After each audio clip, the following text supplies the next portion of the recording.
All right. Good afternoon, my normies and non-normies. I apologize for my technical difficulties. I had another room, but I don't know what happened to my mic. My mic decided not to work. I had to steal my headphones back from my daughter so I could actually use that because the bar was not. I thought I was talking, but the bar wasn't showing me that anything was actually being heard on the other end. So I couldn't let that continue because it was just going to be a whole bunch of dead air and my message wasn't going to get across. So that definitely wasn't going to work out.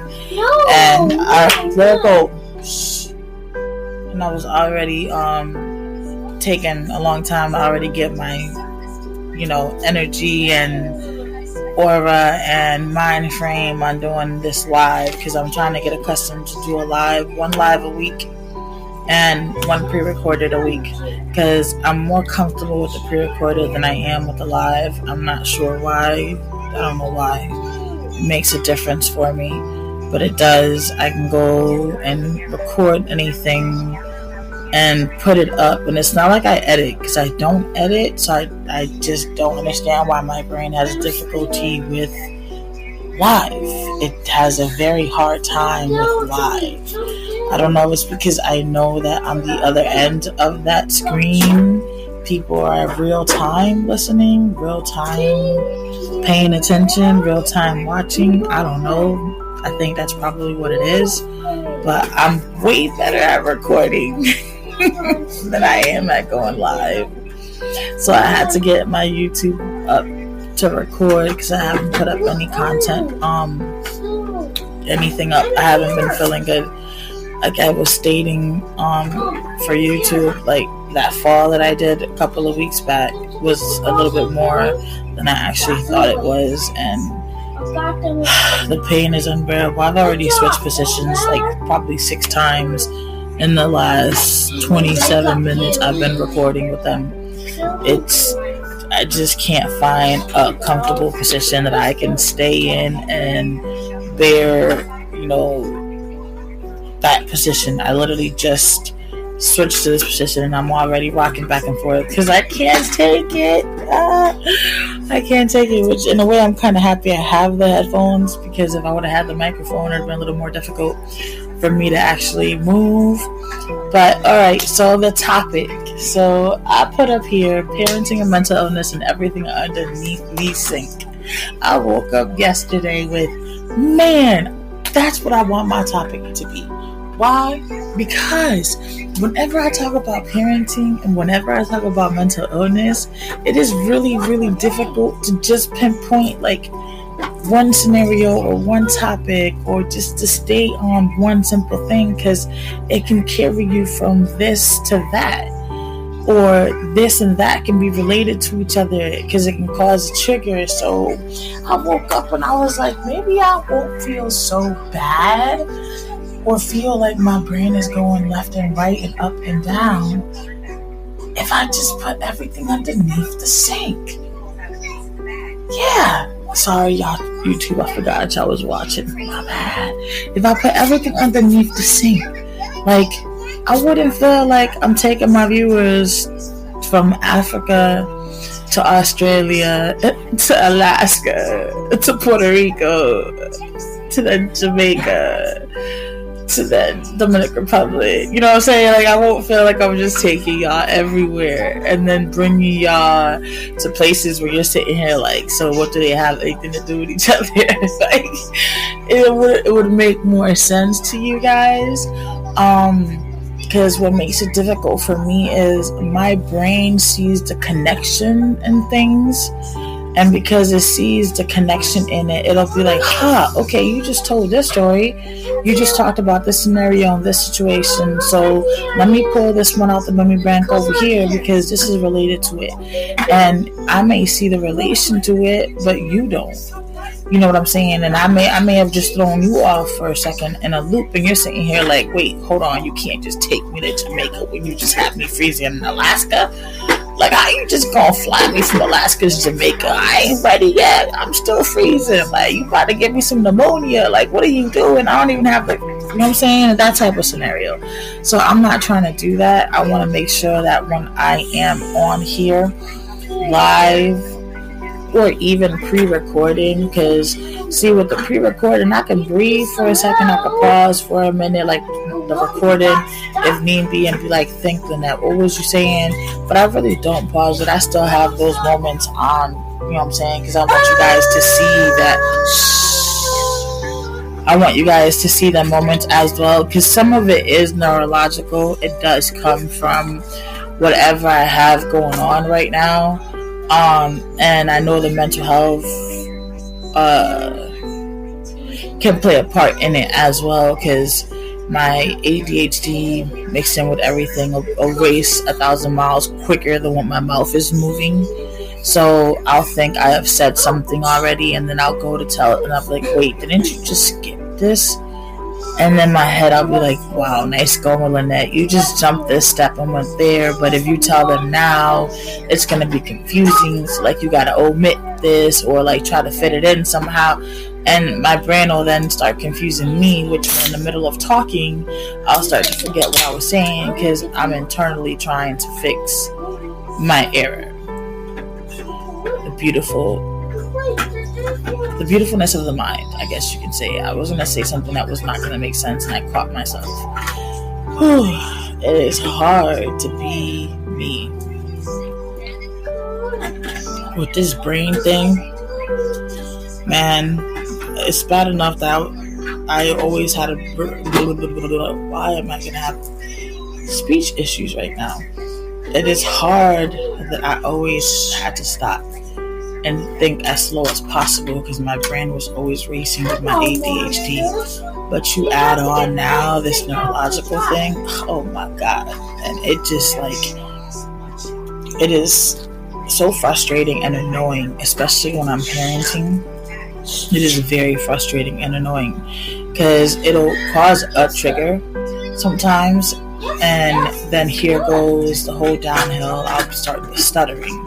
Then it gets more frustrating because obviously I can't get agitated. If I get agitated, I'll lose the ability to use certain parts of my body for a while. And sometimes it takes longer than it did the last time for me to get it back. And sometimes it causes pain while it's coming back.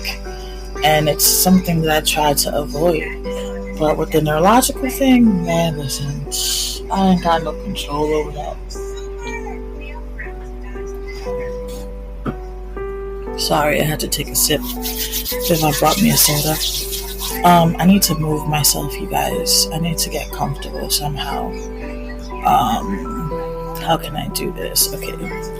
Stretch out the bad leg, the one that's causing the problem. Stretch you out. Oh my gosh. Sorry, you guys, I gotta stretch that leg out. It is excruciating pain. It is literally yelling at me. It is yelling at me. It is yelling at me. It is like, listen here. If you don't get your ish together, we're going to teach you a lesson. But anyways, so listen. Now, before we can even dive deep into these type of topics that are here, because like I stated in my last live, parenting alone is a huge umbrella that so many topics can come out of it. Mental illness alone is a huge umbrella that so many topics can come out of it. And then you add on my everything underneath the sink. And of course, we meant anything underneath that sink. How many people do not just throw everything that they can't find somewhere else to put underneath the sink? I mean, I know nuestros puertorriqueños are used to putting all their pots and pans in their oven when they don't have any more room in the cabinets to put their pots and pans in.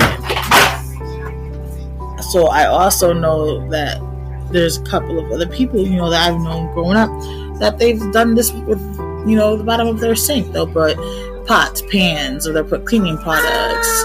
Yes. Are you talking to me? No. Or they'll put whatever it is that they have underneath their sink because then they couldn't find any space underneath their sink. I'm working right now. We just went through this yesterday. Please don't do it to me again. I was just walking over there. No, thank you.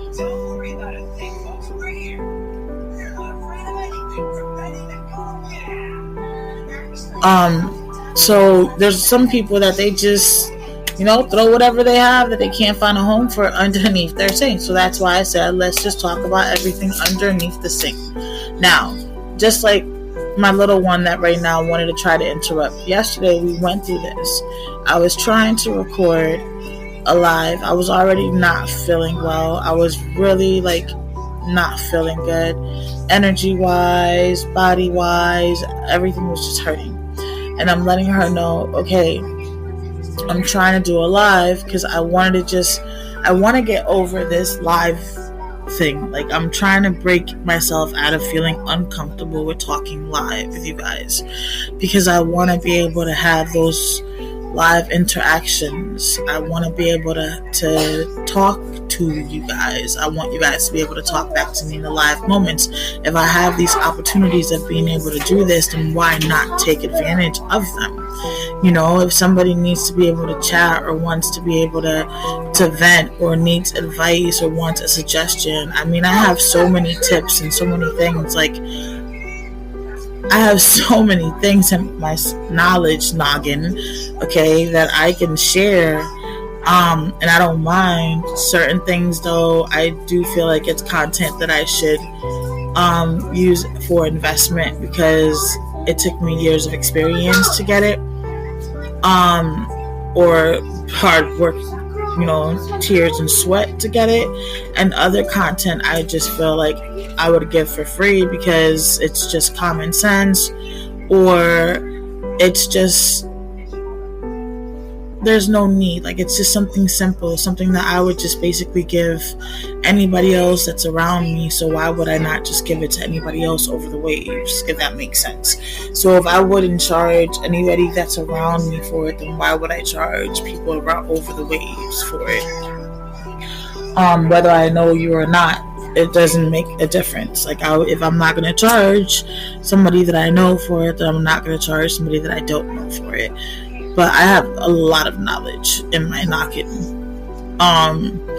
And if I can interact with people that may need that knowledge or can use that knowledge and be able to give that live interaction with it, then I need to start getting more comfortable doing these things. So this is what I'm doing. I'm breaking myself. And I'm trying, I'm not breaking myself. I don't even know why I said it like that, because in my head I said it completely different, but verbally it just came out a whole different way. Don't mind me, you guys, I'm talking to myself. What was the sentence? I just had it tip of my tongue and I just totally sidetracked myself. I'm giving myself practice. I'm bettering, what's that word? Oh my gosh, Lynette, verbally, you are not good today. I'm trying to perfect my skill. Okay. I'm amazing at talking to people when they're in need, even though I'm not a people person. But when I see someone in need, that nurturer in me comes out. It comes out. And I just get to work. So I need to perfect my craft. Bam! The sentence finally came out. Thank you, Noggin. Thank you, now, for allowing it to come out. I need to perfect my craft. I need to be better at it. In order to do that, I need to do more lives. I need to be more comfortable. How are you guys going to know what I'm about if I'm always just pre-recording? You got to get to know my personality as well. And that will also come out more in lives. I am the crazy, non-together, yet together, goofy person that I am, in the pre-records. That is me, but I'm a little nervous right now. I'm not gonna lie. I'm a little nervous right now because I know that there could be people listening to me on the other side, and I don't know it. So it's kind of are they getting anything out of this? Are they being entertained? Lynette, what the heck are you doing. Just hit the end button. Just call it quits. Just leave. But guess what? We're not doing it. We're staying. We're staying. We're staying. Sorry, that's just my rant. But anyways, that's my issue, not y'all's. I just wanted to share it with you guys though, so that you guys can understand. If my recordings seem different from my lives, that is why. So I wanted to break it down to you guys. It's not that I'm a different person. It's not that like I write down what I'm gonna say and I read it into the recordings or anything like that. It's just that realistically speaking, like I'm a little shaky right now because that's how nervous I am.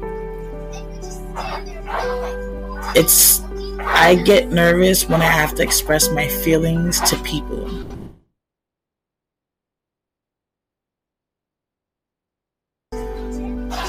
I think that's what it is. Oh my gosh, thank you guys.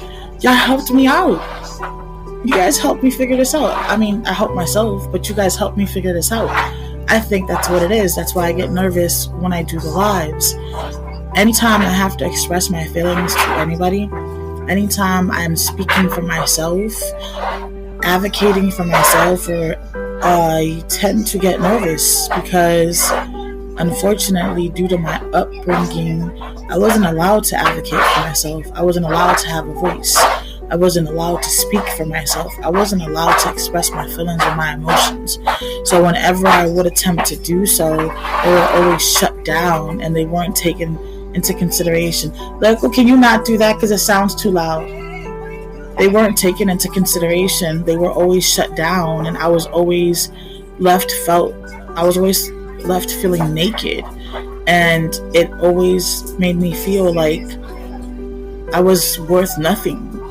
And I think that is why now at this moment doing this live, I'm so nervous because I'm actually, like I said, talking to listeners that are listening at the moment. It's not something that I pre-recorded, posted, and went and minded my business. And oh well, if somebody listened, and oh well, if somebody didn't listen, they didn't listen. But this is something that I'm doing at the moment where anybody can tune in and listen. So I'm being raw, me, myself, and real at real time, in a real time. And that's what makes me nervous. Is it going to be receptive? Is it going to be understood? Like, am I going to get my point across? Am I going to seem a lot more crazier? I mean, I am a little cuckoo for Cocoa Puffs. Don't get me wrong, y'all. I embrace it. I enjoy it. I love it. Because I'm okay with living in my skin. I take it as a joke. I don't look at it as anything serious. Somebody can turn around and call me crazy, and I'ma laugh. And I'm going to say, you got that right. I am crazy. I own it. I embrace it. And I make it look good. If I'm going to wear it, I'm going to wear it. And I'm going to rock it. And I'm going to make it look good. I'm going to own it. I'm going to tweak it. I'm going to make it, you know what? I'm going to be like a seamstress. Okay? I'm going to be like a seamstress. I'm going to make it into an outfit that's going to fit me. Not me fit it. Now, let me say that again. Okay? Because I need somebody to understand this. I don't know, but God is telling me that I need to say this. I don't know who needs to hear this, but I'm going to say this again. I'm going to rock it like an outfit. Okay? I'm going to be like that seamstress. Alright? And I'm going to rock it like an outfit. You hear me? I'm going to rock it like an outfit. And I'm going to make it fit me. Okay? I'm not going to fit it. I don't care what Webster Dictionary defines crazy to be. I don't care what the next psychiatrist defines crazy to be. I don't care what the person sitting next to me defines crazy to be. As a matter of fact, I don't even care what I define crazy to be. Because what I'm going to do is, I'm going to turn around, I'm going to take that word, I'm going to flip it, I'm going to be that seamstress, and I'm going to put it on like outfit, because again, I'm living in my truth. I'm living in my truth, and I'm accepting my skin, and I'm accepting everything that comes with that skin. My past, my future, my present. I don't care what it pertains to. I'm accepting everything.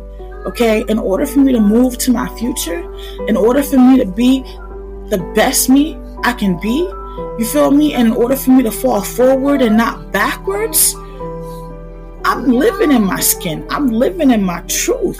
I'm embracing who I am. I'm no longer going to be like, I have to be this perfect person. I have to live in this image that the world says I have to live in. Being crazy is not okay. Well, guess what, boo-boo? Being crazy is fun.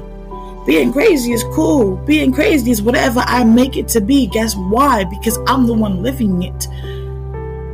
I'm living it. I'm going to define what crazy is underneath my skin. Underneath my skin.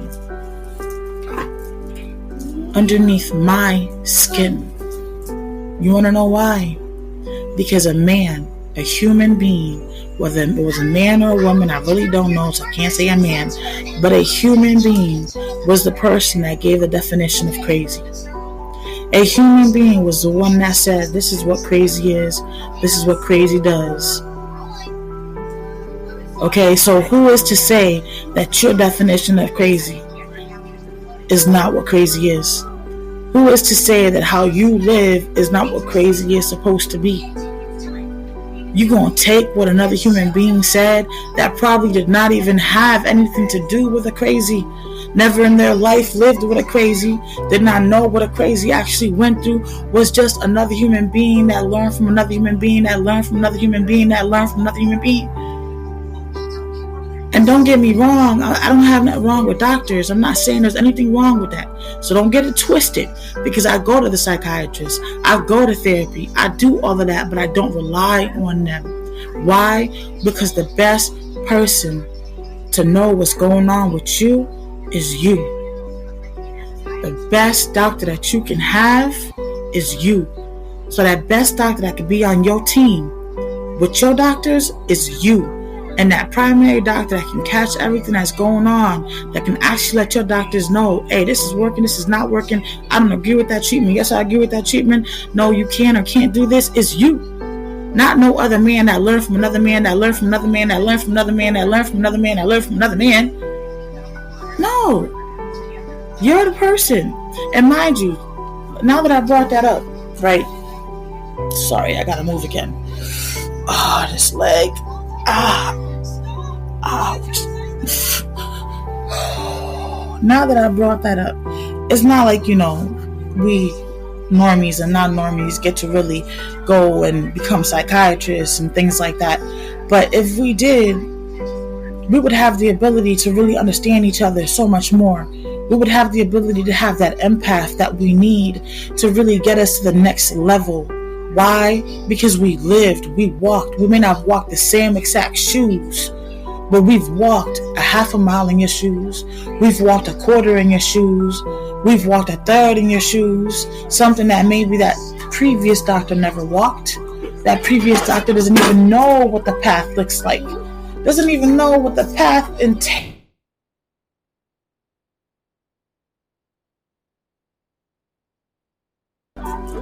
But I do. Another one like me does. So that's why we need to lean on each other. Look to each other for comfort and support. Look to each other to get that, I got you. I understand you. You don't even need to explain it. You don't even need to go into details. Why? Because I walked a third in your shoes, a half in your shoes. You know what I'm saying? I may have not walked that full mile. Hey, I may have walked 10 miles past you. And I've been already in the shoes that you were in. And I can get you past that because I've been there. I can probably even stop you from going where I can see you maybe ending up at and guide you towards the opposite direction. Why? Because I am in your shoes. Because I've walked your path. Because I still am in that path. Because I live my truth. I know who I am. And I know who I'm not. And I don't let a word, a diagnosis, a person define me. I define it. I become that seamstress and I make a damn well fine ass outfit out of it. And I will rock the heck out of it. I will rock the heck out of it.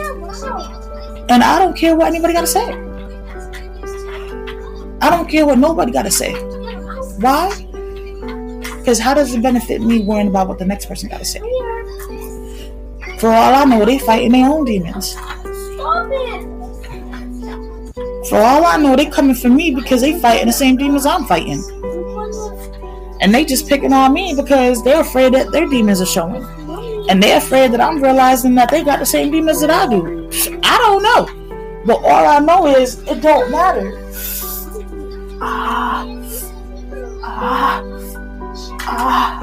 All I know is it don't matter because I'm going to keep on pushing. I got this. I'm rocking my outfits. Hey, it's PTSD. I'm rocking it today. I'm rocking it today. I ain't going to let it beat me. I'm rocking it. It ain't rocking me. I'm rocking it. Okay? It's Depression Day. Cool, baby. Let me switch outfits. Okay? Let me go rock this. Which heels look good with this one? You feel me? Which accessories? Okay? It don't matter that you got it, boo. It's what you do with it is what matters. Okay? And I'm telling you from a person that this is coming from a person who on her computer already has a game plan. Okay? Take my word when I tell you, on my computer I already have a game plan. It's on there. Okay? It was already written. I have a letter written to each one of my children. And this was done a year and a half ago. Okay? This was done a year and a half ago. This was done about the same time I started this platform. This platform is what has allowed me to continue to see better days. From the podcast to the YouTube to IG to everything else. And it's funny because everybody reports my stuff for suicide prevention, not understanding my words. If they were to actually stop and listen to what I'm speaking, they would know that I created these platforms because they have saved me. They have actually saved me, knowing that I'm helping somebody else out there. When I received one email letting me know that my content has helped them get past through hard times, seeing my situation, knowing that my situation, was worse than theirs, they can get through theirs, and I'm getting through mine, and my situation is worse than theirs, and I'm pushing through it, and they can push through theirs. That helped me know that, you know what, if it's only one person I reach, I don't care. I reached somebody. You feel me? I reached it. I reached one person. I helped one person get past their storm. I made my goal, but I'm still alive, so I'm continuing my goal. And I have another goal. I need to get my family out this rat-infested motel, okay? And I need to get them into our own home with no rodents, no insects, and from my mouth to God ears on our own property and the home being ours. I have goals. Okay, I lose sight every other day because living in the situation that we live in is hard when you're manifesting to live in the future, in the now, if that makes sense. It's hard to hold on to that. But I have goals. I created this platform because I knew, you know what? So what if Tom, Dick, and Harry knows that I have mental illness? So what? Who cares? Do they pay my bills? No. Do they feed my kids? No. Are they here right now helping my poor high-functioning autistic daughter keep me alive? Because back then I was really bad. And I'm not just talking about the suicidal piece. I'm talking about the iron was bad. I was getting transfusions. I was bad. I was really bad. You know what I'm saying? I was looking like a ghost. It was bad, and I was still working a full-time job and trying to survive COVID and everything else. It was looking like I wasn't gonna make it through. I even had somebody tell me that they had a dream that I passed away. They just wasn't sure if it was from suicide or if it was from, me being sick. And man, listen, my drive wasn't one of the best ones. I was not going to tell you. It was getting hard and hard. It was getting harder and harder. Harder and harder. And that's when I was like, you know what? I started looking on YouTube and I couldn't find nothing for parenting with mental illness and parenting parents who had mental illness and had kids with autism. I couldn't find anything that was in my shoes. So that's why I said, you know what? Let me become my shoes. Okay? Let me become what I'm looking for then.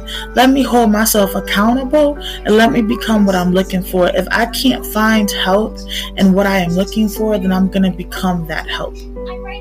Maybe that's what God put me here on this earth for. I mean, maybe that's why I live the life that I live, so I can tell my story and let others know if I survived, then you can too. I mean, I was born in shit, literally in shit. Grew up in a weird childhood, half shit, half not shit. But I'm here. I'm still going through things, and I'm here. I'm half losing my legs, half not, but I'm still here. I'm still seeing the brighter days, the better days. I am still manifesting a better future. I have no desire to give anything up, no matter how suicidal or homicidal I am, because it's all for my kids. You know what I'm saying? I need to give them a better future. God blessed me with 3 beautiful angels, and I intend to give them everything that I can. I'm not going to let the mental illness stop me from doing that. And that's why I'm telling you on the other side of this screen that in order for you not to parent under any triggers or not to let the mental illness parent or anything underneath that sink parent, then you need to be okay with living within your skin. Until you are not okay with living within your skin and living your truth, everything else is always going to intervene when you are parenting. No matter what that is, everything else will intervene. You have to be okay first. You have to know that it is okay. It does not undermine who you are. It doesn't change your value. It doesn't make you less valuable. It doesn't make you broken damage. It doesn't make you broken goods. It doesn't mean that if your price tag said you were worth $5,000, now you're worth a penny. That does not mean that anybody has any right to say you're no longer a valuable human. No. It just means that you have to find that circle that knows how to love you how you are, that embraces you for who you are, that knows you for who you are, that understands you for who you are, that can help you grow. You just have to know how to pick them now. You have to know what's meant for you and what's not meant for you. You have to know how to let go things that are not meant for you.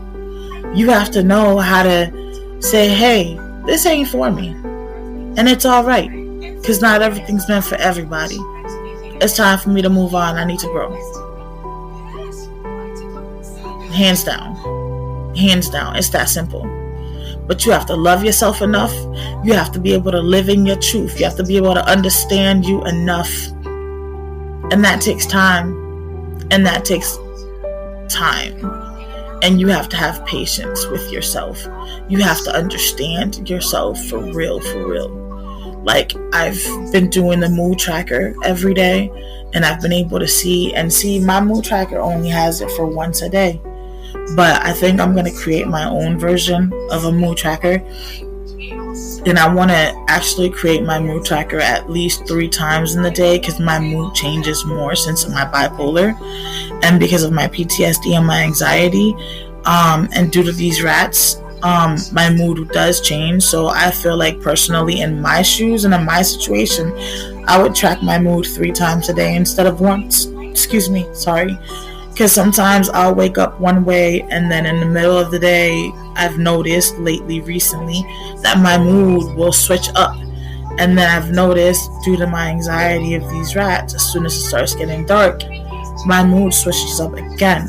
But see, you know why I noticed this? Because I've learned to be okay with myself and to live in my truth and to realize that, hey, I can't be super mom anymore, and I don't have it all figured out, okay? And it's okay to admit that I don't have it all figured out. At one point, I thought that in order to be the opposite of my mom, of my egg donor, because she didn't put me first, it was always her. I had to put my kids first for everything, and I always had to be last. And I made the mistake of never putting myself first and never taking my needs, my wants, and anything into consideration. So now that I'm going through all of this, I feel even more neglected than I feel even more alone, more unloved. And I feel like if I would have taken the time to care about myself like I did caring about my kids, at the same time, that I wouldn't feel as much now, like I do. So that was my mistake, and if anybody can learn from that, that'd be awesome. I understand you want to be the opposite of your parent. That's what I wanted to be. My egg donor was always about her. I mean, she always had her hair, her nails done, nice clothes. She never went out unless she was nicely dressed. Like, it was just always about her. Like, if we would go somewhere, we weren't going somewhere that was, like, honestly kid friendly. We were just going to her friend's house, whether there were kids there or not to play with. I was just supposed to watch TV in somebody's room, bored with nothing to do. The TV was supposed to keep me occupied. Like, it was never no kid functions we went to. Like, I never went to other kids' birthday parties. I never went to the park. She never did anything kid related. Everything was always adult related, and I was the kid that tagged along. So when it came to me and my kids, I wanted to be the complete opposite of her. Oh, sorry, I gotta move again.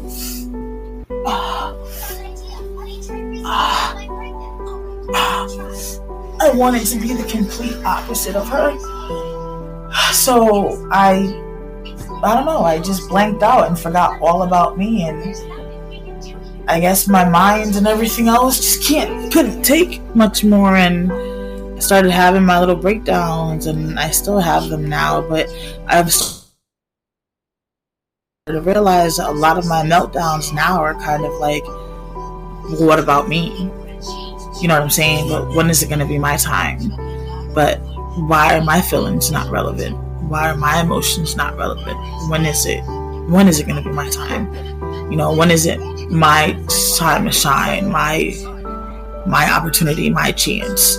And I feel like that probably wouldn't have happened if I would have taken the time to take care of me back then. So that's why I'm saying now, if you're a parent that always put your child first, please don't forget it is also important that you take care of yourself. I made that mistake 42 years later. I'm learning my body is really not happy with me right now.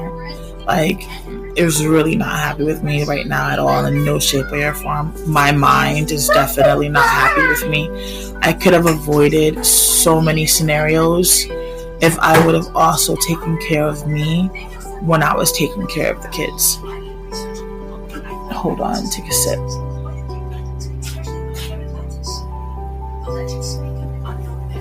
And what I mean by that is, sometimes mental health patients tend to make impulsive decisions and impulsive moves. They don't stop and they don't think. Just like when you have bipolar disorder, ADHD, and things like that, you tend to be impulsive buyers, impulsive thinkers, impulsive movers. You don't stop and plan things out all the way. Just something seems like a good idea and you just jump on it and you go. And if it works, it works, and if it didn't, it didn't. But you don't really think all the way about the outcome. And I know for a fact certain decisions in my life that I made in the past, I probably wouldn't have made them if I would have taken the time to see a therapist back then, actually see them, not just like do what I did, which was see them, then get tired, not like really not talk, per se, just manipulate the conversation and then just stop seeing them because I just didn't like them and not see a therapist for a while. not see a psychiatrist because I never saw a psychiatrist. I didn't get on medication until when I was pregnant with Stank. But that was 3.5 years ago, or 4 years ago. That's when I started taking medication. It was 4 years ago. Excuse me. But I've made a lot of, I guess I would say now, sitting back and thinking about it, a lot of impulsive decision making that I probably would not make if I would be in the mind frame that I'm in now, I guess you can say. I probably would have tweaked a couple of decisions. It would have helped if I would have had a different type of mother. Some of those mistakes did have to do with her. If I would have had a different type of relationship with, the egg donor, or if I would have had a different type of egg donor, maybe I wouldn't have made certain decisions. I would have communicated more. I would have had a better support system within her. The outcomes probably could have been better. But I just feel like we have to be cautious of not taking care of ourselves when we have mental illness. The decisions that we can make can affect our entire life in so many different ways, good or bad. So it's like really imperative that you take care of yourself as well. I understand that taking care of the kids is important, but taking care of you is extremely important. Why do you think whenever in an airplane, when they're showing you, the safety chutes and how to do everything, if anything happens on the plane, they tell you to put on your mask first before you put on your child's? Because if anything happens to you, then who's going to take care of the child? You have to be well off. You have to be okay. You have to be in a good place to be able to take care of your child, because if you're not, then who's going to take care of your child? And another part about parenting, and another part about mental illness as well, both together, that most parents don't stop and think about also is, knock on wood, let me find some wood somewhere. Well, oh, here we go, the clipboard. Most parents that have mental illness don't stop and think about what's going to happen with their kids if anything happens to them. This is something that is imperative that you also have an action plan for, because, God forbid something does happen, who's going to have your child? Who's going to be responsible for them? And if your child has needs, it's imperative that there's an action plan set aside. You have to start saving money. This is going to be a child that's going to need care. Beyond you. It's going to need care beyond you. Who's going to be responsible for that care? How are they going to be taken care of financially? Most parents, we don't think about that.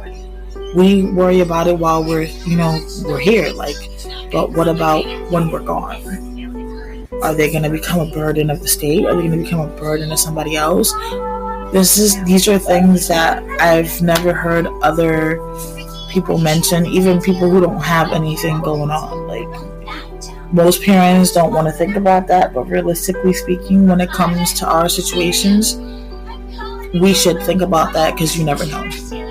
That's something else that I wanted to bring up.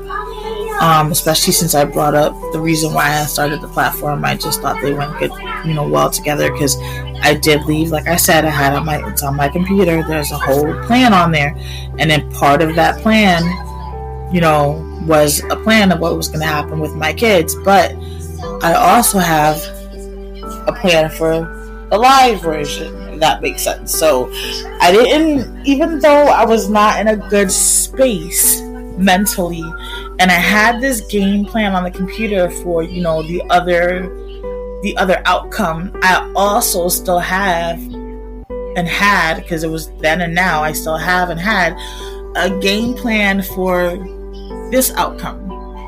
So I told myself I'm fighting, but just for in case I lose the fight, I have everything situated. But I plan I'm coming in guns blazing.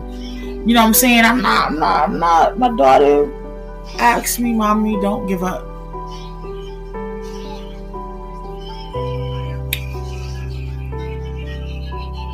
That was hard to swallow. Especially when I've been the one asking her since she was 6 not to give up. Because she's the one that's suicidal. Also, she's my oldest. And she clearly asked me, "Mom, don't give up." I don't know what I would do without you. So I told her, honestly speaking, I don't know. I can't promise you anything because I've always told my kids that I don't ever want to promise them something that I cannot deliver.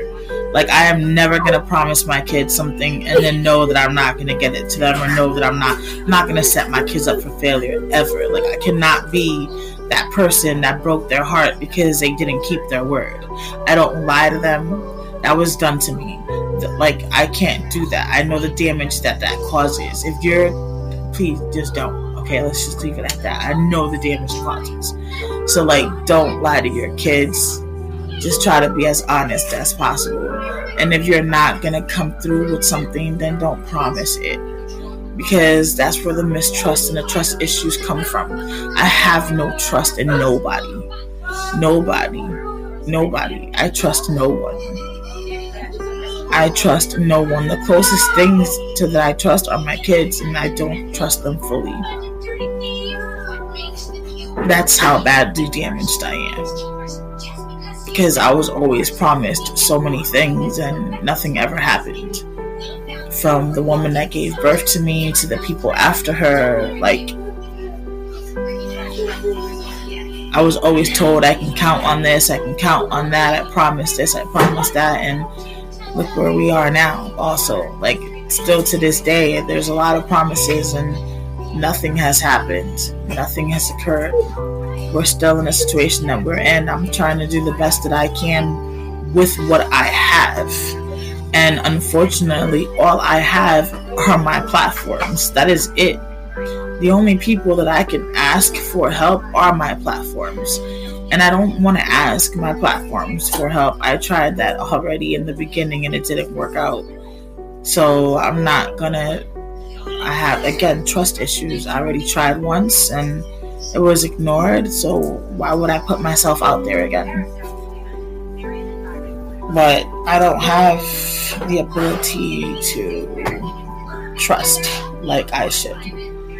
Like, I can be a trusting person for other people, but I don't have anyone that I can say I trust fully. I don't have anyone because everyone has failed me. I've had people say, "Don't worry, I got your back. I'll be there right there," and then they never show up. Or, "Don't worry, I got you," and it never comes. And in my situation, I'm direly counting on it. Like, direly counting on it, and then it doesn't show up.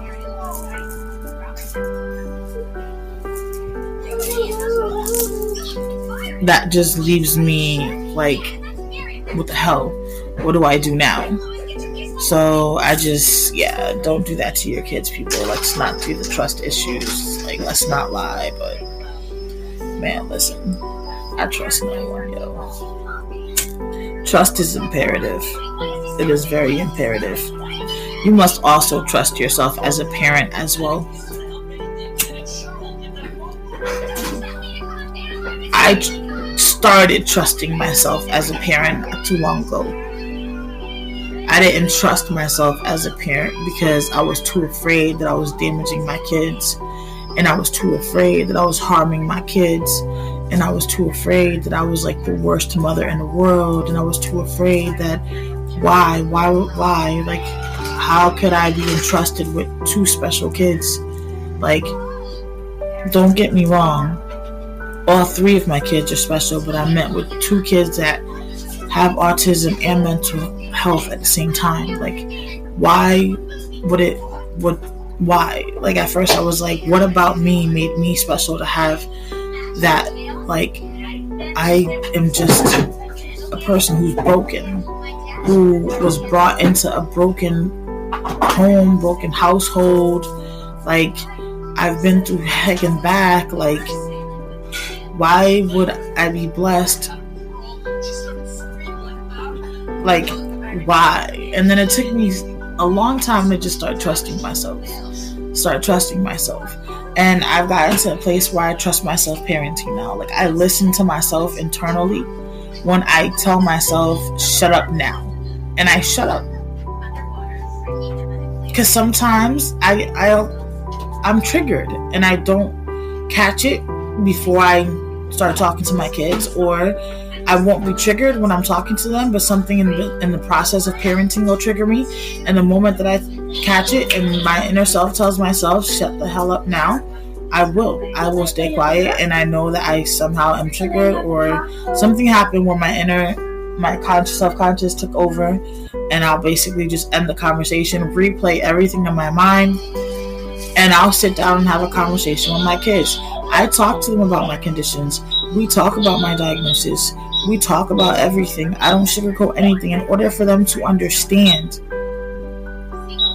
what goes on at home, to understand everything. I am open and honest with them. I don't hide anything. I don't want my kids to ever feel like they are the problem, because they're not fully the problem. We all play a part in it. 25, 25, 25, and 25. Like, we all play a part in it. Actually, the math wasn't right because we need to add one more in there. But, yeah. So, we all play a part. And by me having these conversations with them, I let them know, hey, it wasn't all you. I got triggered. This is what ended up happening. I apologize for this. But I still stand strong on this, and I'm upset about this. And then we talk it out if it still needs to be talked out. If it still doesn't need to be talked out, consequences are dished, and we go about our business. And then if whatever they need to say gets said, if they were hurt or anything, that gets discussed as well, because I don't want them to feel like, put that back right now, Lyrical Angel Toussaint. I told you not to talk to your dad's stuff. Put it back. Yeah, put it back. That's daddy's. Please put it back. So I don't know if, like, I don't want them to feel like their feelings don't matter. Like, it's just all about my feelings and what I gotta say, and that's it. No, we discuss both sides, because it's imperative that they know that their feelings do matter. And it was not okay, even though I did get parent during a triggered episode and I didn't know what was going on, and it's still not okay. And I'm taking ownership of it. And even though I'm the parent, it's still not okay for me to treat my child like trash. That doesn't give me a right to treat my child like trash. And that's another thing that most parents don't understand. Like, you don't treat your kids like trash because you gave birth to them. Like, excuse me? So you just gave birth to kids, treat them like trash? Then why give birth? Then why have kids? Like, did you give birth to them to be your mini maids? Because if that was the case, why don't you just work hard and go get a good paying job and get yourself made? And then you didn't have to feed them and clothe them and pay the roof over their heads. You would have saved a lot more money. I'm just stating facts. That's all. Just stating facts. But yeah. Whew, I feel like I've been doing a whole bunch of talking. Please pick it up. I feel like I've been doing a whole bunch of talking. Non-stop. And I'm so thirsty.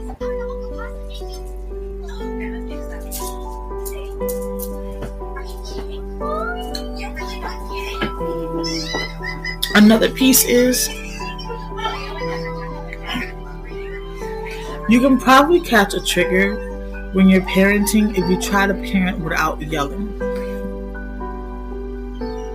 That's another one I've been doing. I've been really talking normal when parenting, because I used to be a yeller since I grew up with a yeller.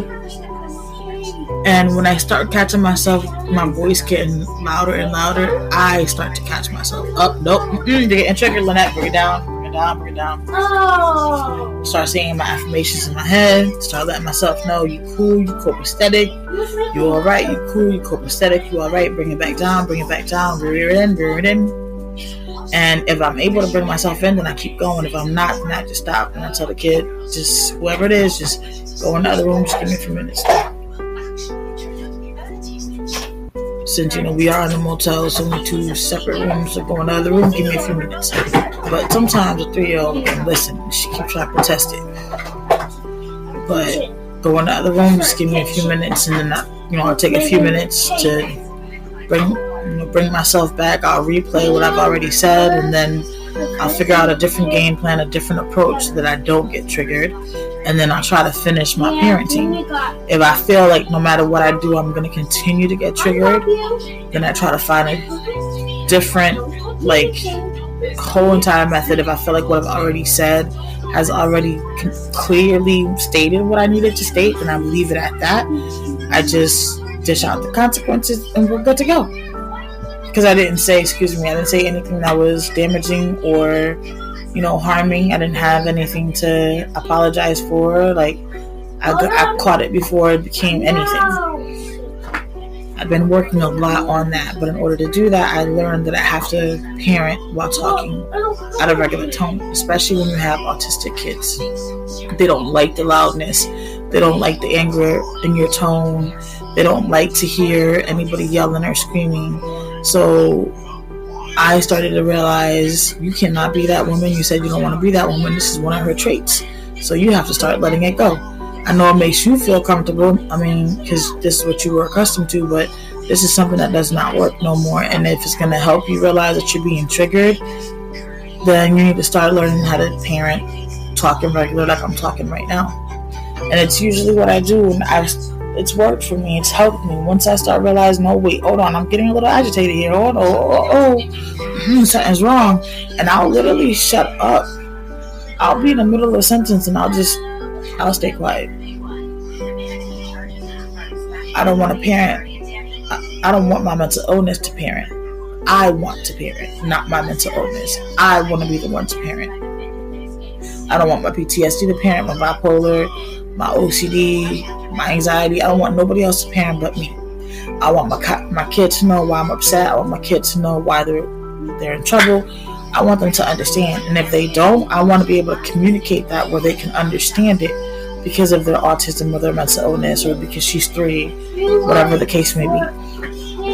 I don't want that to be where I'm 42 years old now still trying to figure out half of the memories that I have. Why did I get in trouble for that?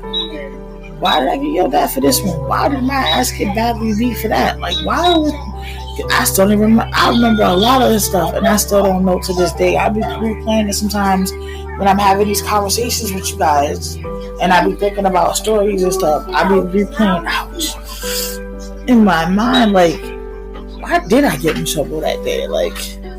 I really don't even remember. I got one story, and this will probably be the last thing I'm gonna say before I end up letting y'all go, because it's gonna be an hour since I've been on here, and I do have some coaching classwork I gotta get done. But no, I actually have something else I have to say after this. I completely forgot, but I'm gonna tell you this story. So my cousins were coming from Hartford, because we live in Connecticut.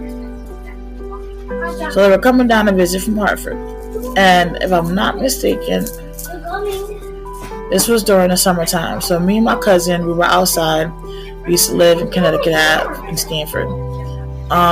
Right on top of the hill. 119 Connecticut Avenue.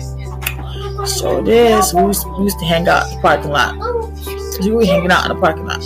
All you hear is, Lena! Lena! Which is Lynette, come here. Yell real loud, right? She yelling real loud at the top of her lungs. I see her coming from around the corner, and my cousin is like, what the hell did you do now? I'm looking at her, and I'm like, cuz, I swear to God, I did everything she told me to do. I swear to you. I knew you guys were coming, so I didn't want to have no problems. I didn't want to have no beef, so I did everything so I don't know what she's spazzing for. And I don't know how my cousin doesn't remember that what type of mother she was, because she was there for a lot of it. But me and her are not that close now, which is sad because we were close back then. But we're not close now, so she somehow gets amnesia, I guess, and doesn't remember a lot of stuff that I went through. But whatever. I guess people pick and choose their battles. And I just don't see the need to remind people of things when they lived it with me. But anyways, so I'm, walking over there. She starts hitting me and pulling me and screaming. I don't even know what she's screaming about, to be honest with you. I just know I'm getting hit all the way back to the house. It was so embarrassing. So my cousin stayed out. So she's yelling about the bathroom and screaming and get your ass upstairs and clean the bathroom. She's saying all this in Spanish. And she's cussing at me, and I go upstairs. So I'm standing in the bathroom and I'm crying because I'm frustrated. I want to go in on her, and believe me or not, I want to beat the brakes off of her because I'm tired of her putting her hands on me, because that's all she knows how to do is put her hands on me. So I'm standing in the bathroom, and I really want to hurt her so bad because I'm tired of her putting her hands on me. That's all she knows how to do is just put her hands on me. She don't know how to speak. She don't know how to do nothing else. She only knows how to put her hands on me and treat me like I ain't nothing. So it was all over. I don't know what she did one day. This was, the tub had been like this for a while, but I guess she was in a bad mood. I don't know what happened in the house. Me and my cousin were outside, so we had nothing to do with it, and I swear that the woman is bipolar also. But anyways, so she wanted me to scrub the spot that the Drano had eaten in the tub and wanted me to get rid of it. How did you expect me to get rid of the part that the Drano ate in a ceramic tub? I can't do that. It's gonna look like that because it ate it. So how would you like me to get rid of it? Like, I cleaned the tub. The tub is clean. The whole entire bathroom is clean. I scrubbed the whole entire thing. Like, what would you like me to do? So she made me sit there and re-scrub everything all over again, and was screaming and yelling and knocking me upside my head while I'm trying to do it because I'm not getting it out. But I can't get out what does not come out. So in the long run, my aunt comes upstairs, which is really my cousin because she's older. Like, I call her my aunt. So my aunt comes upstairs, and ironically, her and my little one have the same birthday. But my aunt comes upstairs, and believe it or not, she's literally one of my favorite aunts. I just ain't never tell her that, but she is. I always love her a lot. Like, I got immense love for her. I just don't speak to her because I don't want her to have to feel like she got to pick between me and my mom's. I've had to do that with a lot of my family. I just cut pretty much everybody off because I didn't want them to feel like they had to pick between me and my mother. That wasn't fair to them because obviously she's been around longer, so they've been around with her longer, and it wouldn't be right for them to have to pick between her or myself. So I just did them the favor and just bowed out, gracefully bowed down. She came upstairs and basically told her, like, enough was enough. Leave her alone. The tub is clean. She can't scrub that out. It's eaten, so cut it out. And then basically she ain't cut the shit out. They was going to go back home and they were going to leave. So she cut the shit out. But I kept getting the attitude for the rest of the weekend. I kept getting my ass licked and clicked here and there for other dumbass shit that she was pissed off about, because now she felt embarrassed. Now she felt stupid. So I got stuck up for her. Somebody stuck up for me, so she felt completely embarrassed. And it was my fault. It was all my fault. I caused the whole entire problem. She didn't do anything. I remember that in that story. I always tell anybody, whenever I'm talking about certain things, that's one story that I will never forget. Because I was embedded in my head. You wanted me to clean something that was not. There was nothing I was going to be able to do. And if they wouldn't have been there, she would have just kept beating me to clean something that I would have not been able to clean. Because it was something she did to the tub. And yeah, I got my ass whooped. My aunt told me to go outside and leave and not come back in for a while to let her de-escalate and calm down. And that's exactly what I did. I ran my ass out the house and went to my cousin who was still outside, and I told her everything that happened. And she was like, what?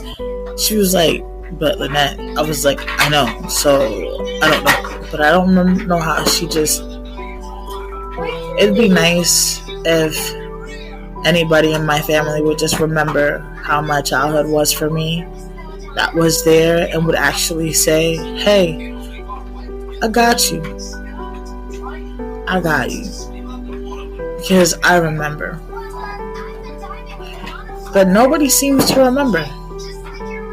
They only remember the nice woman, not the monster that used to get me all the time. But I am looking for serious people that can help me out.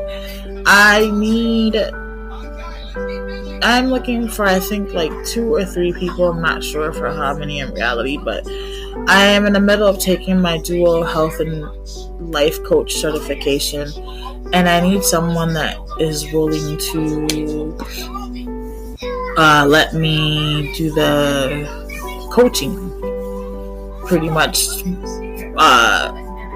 be my study buddy, pretty much. So doesn't matter that you're not taking the program with me. I just need someone that'll be willing to be my case study. I'm looking for a case study, only serious inquiries. There's no requirements. Only requirement is that I need you to be serious. I need you to be serious because I need you to be able to do the things that I require you to do for the case study. So basically you'll be getting coached for free, and I'll just be requesting a review from you when we're completed. So if you're interested and you're serious, please shoot me an email to Lynette H. Lynette H. at lifeasasingleparent.blog. If you are serious, only if you are serious. I really am looking for at least 2 or 3 people that can help me out. I really am interested in diverse people. That would be amazing. Does not have to be just people. I'm just looking for diverse people. Okay? Does not have to be per se a parent. It could be anyone. Only serious inquiries, because I have to get on this like yesterday. I need to get this done. So again, email me at Lynette, LINETTEH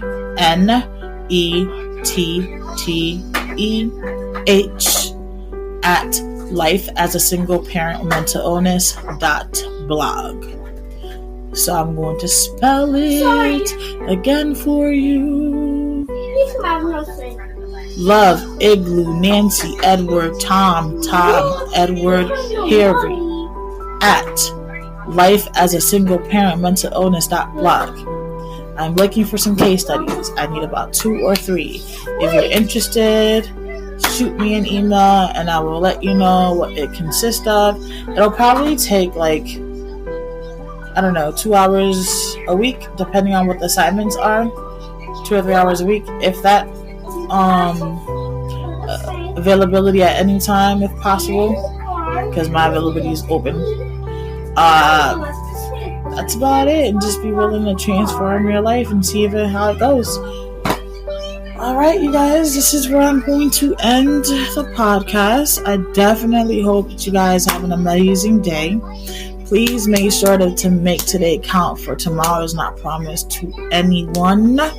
Make today your best day. Make yesterday jealous make yesterday look stupid and make tomorrow jealous. Bam, boom, bye, team.